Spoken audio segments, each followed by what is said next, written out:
Shalom. I want to give all praises to Yahawah, bahasham, YAHAWASHI, bahasham, Rahakakwadash. And I want to give double honors to the elders and apostles, the great millstone. And I want to give peace and salutations to the hopeful elect, which is the Israelites and Israelite foreigners, which are the blacks, Negroes, the Native Americans, and Hispanics. And I'll start off by just coming out the spirit today out of Amos 9, the chapter, out of the book of Amos, chapter 9, verse 12. I'm going to start at verse 8. It said, "Behold, the eyes of the Lord, Yahawah, bahasham Yahawashi, are upon the sinful kingdom, and I will destroy it from the face of the earth, and saving that I will not utterly destroy the house of Jacob, saith the Lord. For lo, I will command, and I will sift the house of Israel among all nations, like as corn is sifted in a sieve, yet shall not the least grain fall upon the earth. All the sinners of my people shall die by the sword, which say, the evil shall not overtake nor prevent us. In that day I will raise up the tabernacle of David that is fallen, and close up the breaches thereof, and I will raise up his ruins, and I will build it as in the days of the old." This is when people say the tabernacle of David, they building it by hand. Well, no, that's not the same tabernacle of David that Yahawashi was talking about. Yahawashi was talking about the spiritual tabernacle of David, because that house that they was talking about, that dwelling place, was through Yahawah bahasham Yahawashi. And it says in verse 12, it says that they may possess the remnant of Edom, and all of the heathens which are called by my name, saith the Lord that doeth this. Behold, the day comes, saith the Lord, that the plowman shall overtake the reaper, and the treaders of the grapes him that soweth seed, and the mountains shall drop sweet wine, and all the hills shall melt. It's that destruction he's talking about. And it said, and I will bring again the captivity of my people of Israel, and they shall build the waste cities. And that captivity he's talking about how he's going to put Esau into captivity this time, man. And this time they're going to have to, and it says, and inhabit them, and they shall plant vineyards and drink the wine thereof, and they shall also make gardens and eat the fruit of them. And I will plant them up upon the land, and they shall no more be pulled up out of their land, which I have given them." And that's what he's talking about. He's talking about once he places us into our dwelling place, then we will never ever be taken back out of our dwelling place, man. This place here that we're in right now is captivity. We're being oppressed and more. So hopefully that we're one of those people to become one of the elect through Yahawah bahasham Yahawashi. And it goes into Isaiah 2, verse 1. Let me get it up for us. Isaiah 2 Isaiah 2 and 1 says, the words that Isaiah, the son of Amos, said concerning Judah and Jerusalem. And it shall come to pass in the last days that the mountain of the Lord's house shall be established in the top of the mountains, and shall be exalted above the hills, and all the nations shall flow upon it. And many people shall go and say, come ye, and let us go up the mountain of the Lord, Yahawah bahasham Yahawashi, to the house of the power of Jacob, and he will teach us of his ways, and we will walk in his paths. For out of Zion shall go forth the law, and the word of the Lord from Jerusalem. And this is what he was telling us. He was saying that when in this time, man, he's going to give us the word, and many people are going to follow the ways of the Lord, but it's a lot of people that's not. Some of them are going to see that destruction and follow us all the way to where the Lord is, man. And it said, and he shall judge among the nations, and shall rebuke many people, and they shall beat their swords into plowshares. This when he's talking about they're going to be into, he's going to change them to do the agriculture of the land for his prophets, for his people to elect. And they shall beat their swords into plowshares, and their spears into pruning hooks. Nation shall not lift up swords against nation, neither shall they learn war anymore. O house of Jacob, come ye, and let us walk in the light of Yahawah, bahasham YAHAWASHI. And that's what he was telling us, man. He was saying, during this time period, don't think once he bring destruction that these the Esau race is not going to come back to do what he said was prophesied, man.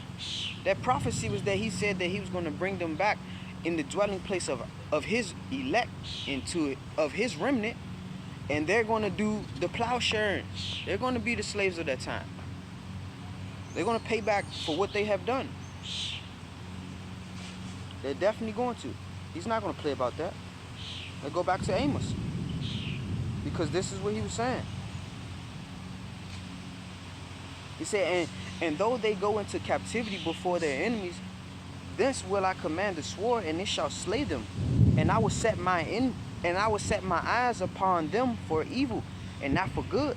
And the Lord, the Most High of hosts, is he that toucheth the land, and it shall melt, and all that dwell therein shall mourn, and it shall rise up wholly like a flood, and shall be drowned as by the flood of Egypt. Just like how when he flooded the land of Sodom and Gomorrah and all the other places that was of that time, this is the real, man. He's going to send fire this time. It's not going to be water. And that's what they fail to realize, man. That's what they really fail to realize. In Isaiah 60 and 10, let's get this up, man. Isaiah chapter 60, precept 10, it say, and the sons of strangers shall build up their walls, and the kings shall minister unto thee. For in my wrath I shall smote thee, but in my favor have I had mercy on thee. And this is what he's telling us. He's saying those strangers he was talking about it's the Esau race, man. He's going to change this royalty that they think that they have, and he's going to put his elect men into place to rule forever. And that's what he was speaking on. When he said, and the sons of strangers, he was talking about Esau being a stranger when they come into that dwelling place. And they shall build up thy wall, and the kings shall minister unto thee. I said strangers. The strangers come for my error. It said and the sons of strangers shall build up thy wall, and their kings shall minister unto thee. For in my wrath I smote thee, but in my favor have I had mercy on thee. This is the Lord speaking specifically on how his elect were strangers because of the fact that we were scattered amongst. And for me speaking so fast a little bit ago, and I was just in the spirit, and I was just speaking a little too fast without reading, but I had to redirect myself, exhort my spirit, and this is what the Lord was speaking on. He's talking about specifically his elect. And we shall build up that wall, which is the walls, which is a cornerstone of the tabernacle of David, is what they fail to realize. And it said, therefore thy gates shall be open continually, they shall not be shut day nor night, that men may bring unto thee the forces of the Gentiles, and that their king may be brought. For the nation and the kingdom that will not serve thee shall perish. Because this is what he was speaking on. He said the ones that don't want to fall into following the leadership of YAHAWASHI, there's going to die behind that. And it says, yeah, those nations shall be utterly wasted, is what he said.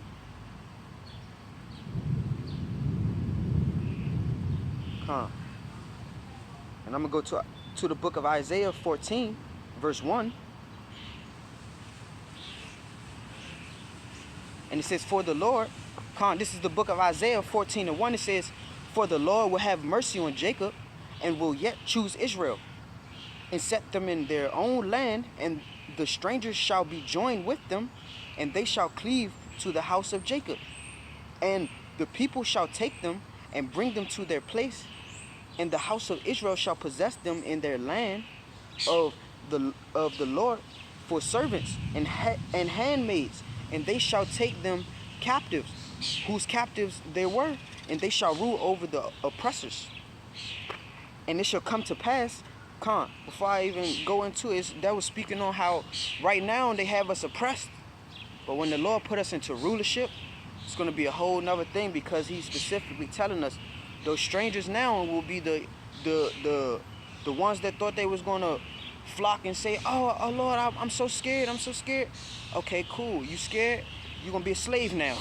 That's what the Lord said about them, about the Esau race, man. You so scared, you're gonna be a slave, and if you choose not to be a slave, you die, you will perish, is what he said. And that was the whole point. And that's why he said, and they shall take them captives, whose captives they were, and they shall rule over their oppressors. And it shall come to pass in that day that the Lord shall give thee rest from thy sorrow, and from thy fear, and from the hard bondage wherein there was made to serve. This is what they did, and they made us serve them. And this is not who we're supposed to be serving. And he said that thou, this is the book of Isaiah 14:4, it said that thou shalt take up this proverb against the king of Babylon and say, how has the oppressor ceased? The golden city ceased. Man, he's gonna stop all of this, man.